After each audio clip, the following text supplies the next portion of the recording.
अभिनंदन, आभार और बहुत बहुत स्वागत है दोस्तों रियल न्यूज़ नाम के इस यूट्यूब चैनल पर।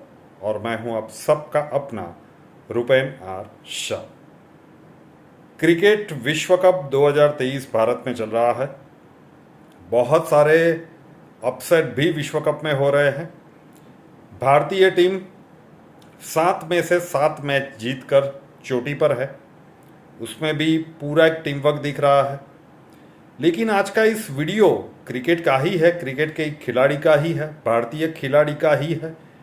लेकिन जो लोग भी मुश्किल समय में हिम्मत हार जाते हैं, परिस्थितियों के सामने घुटने टेक देते हैं, उनके लिए ये सबसे बड़ी मोटिवेशनल स्टोरी बनेगी। हम आज बात कर रहे हैं कि पहले जिनको प्लेइंग 11 में जगह नहीं मिल रही थी और जैसे ही हार्दिक पांड्या चोटिल हुए तो बाय फोर्स इनको टीम में लाया गया और पिछले 3 मैचों में वो 14 विकेट, उसमें से 2 बार 5-5 विकेट का हॉल्ट ले चुके हैं। हम बात कर रहे हैं मोहम्मद शामी की। कई लोगों जो अभी दिख रहा है वो सफलता के शीर्ष पर है, बच्चे बच्चे की ज़बान पे उनका नाम है।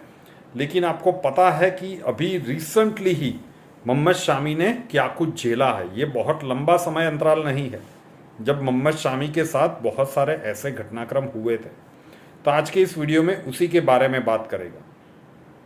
एक वक्त था जब मोहम्मद शमी पर उनकी बीवी ने पाकिस्तानी नागरिक से पैसे लेने के आरोप लगाए थे। अब मोहम्मद शमी पूरे देश की निगाहों में संदिग्ध साबित किए जा रहे थे। जो लोग क्रिकेट से थोड़ी जानकारी रखते होंगे उनको पता होगा कि मैं क्या कह रहा हूँ। अगर नहीं पता तो ये स्टोरी जान लीजिए कि उनकी बीवी ने ही इनके ऊपर आरोप लगाए थे, तो पूरे देश की निगाहों में वो संदिग्ध की तरह साबित किए जा रहे थे। और आज एक वक्त है जब 3 वर्ल्ड कप में मैच में 14 विकेट चटकाकर मोहम्मद शमी भारत के सबसे बड़े हीरो बन चुके हैं। तो मोहम्मद शमी का नाम अब भारत के घर घर में लोकप्रिय भी हो चुका है। लेकिन मोहम्मद शमी को क्रूर इंसान की तौर पे पेश करने की कोई कसर नहीं छोड़ी गई थी।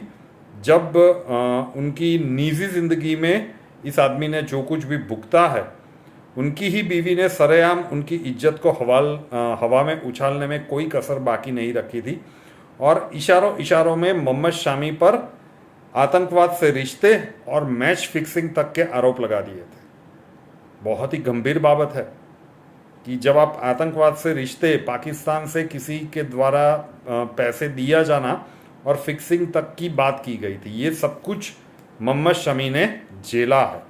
और उसके बाद ये इंसान ये परफॉर्मेंस दे रहा है वर्ल्ड कप में, शुरुआती मैचों में बाहर बिठाने के बाद।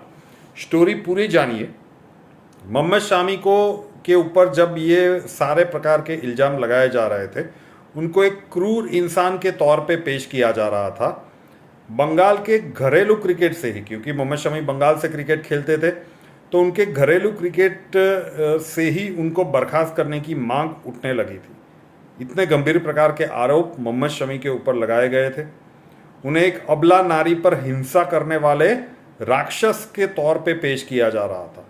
लेकिन यहाँ पर दाद देनी होगी कि उस समय पे क्रिकेट एसोसिएशन ऑफ बंगाल के अध्यक्ष थे सौरव गांगुली जी। उन्होंने साफ कर दिया कि मोहम्मद शमी हमारे साथ बने रहेंगे, उनके ऊपर लगे आरोपों की पूरी जांच होगी और हम आरोपों की जांच में पूरा सहयोग भी देंगे। लेकिन जब तक जांच पूरी नहीं होती तब तक मोहम्मद शमी पर किसी भी प्रकार की कार्रवाई नहीं होगी। मोहम्मद शमी की बीवी, जिनका नाम था हसीन जहां, इन्होंने आरोप लगाया था कि शमी ने दुबई में पाकिस्तानी नागरिक से पैसे लिए थे। अब सोचते जाइए कि अभी आप जो देख रहे हो कि वो प्रसिद्धि के शिखर पर है, लेकिन अभी कुछ समय पहले की ही बात है कि जब मोहम्मद शमी ने ये सब कुछ झेला था, उनकी ही बीवी ने आरोप लगाया था कि शमी ने दुबई में पाकिस्तानी नागरिक से पैसे लिए थे। अब आपको तो पता होगा कि भारत में पाकिस्तान से संबंध का मतलब क्या निकाला जाता है, और वो भी अगर उस समुदाय से आप बिलोंग करते हो। मोहम्मद शमी की बीवी ने कहा था कि शमी के कई महिलाओं के साथ रिश्ते थे। अब ये भी चरित्रहीनता का भी आरोप इनके ऊपर लगाया गया था और उन्होंने वो भी आरोप लगाया था कि मोहम्मद शमी ने उनसे जान से मारने का प्रयास किया था।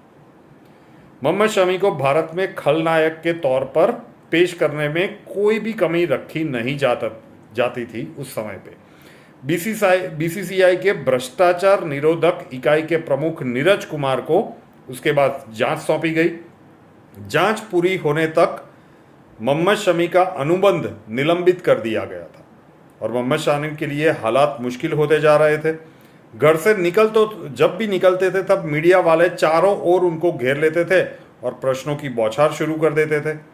मोहम्मद शमी की एक प्रकार से हम कहें कि मोहम्मद शमी टीआरपी का जरिया बन गए थे तो अतिशयोक्ति नहीं होगी।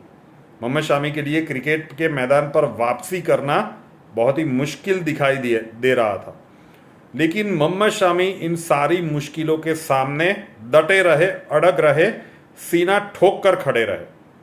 और जब आखिरकार बीसीसीआई की उस भ्रष्टाचार निरोधी इकाई ने मोहम्मद शमी को बेकसूर पाया, उनके ऊपर लगाए गए सारे आरोपों को झूठा पाया, तो उनको तात्कालिक खारिज कर दिया गया।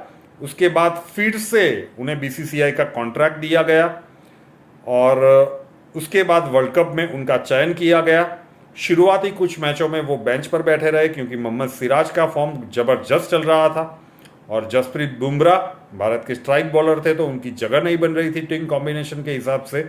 लेकिन उसके बाद आखिर के 3 मैचों में 14 विकेट और भारत की ओर से सबसे ज़्यादा 45 विकेट लेने वाले गेंदबाज बन गए हैं।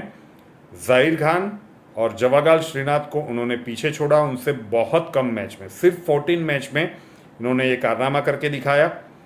सबसे ज़्यादा वनडे में 5 विकेट लेने का हरभजन सिंह का रिकॉर्ड भी इन्होंने ब्रेक किया।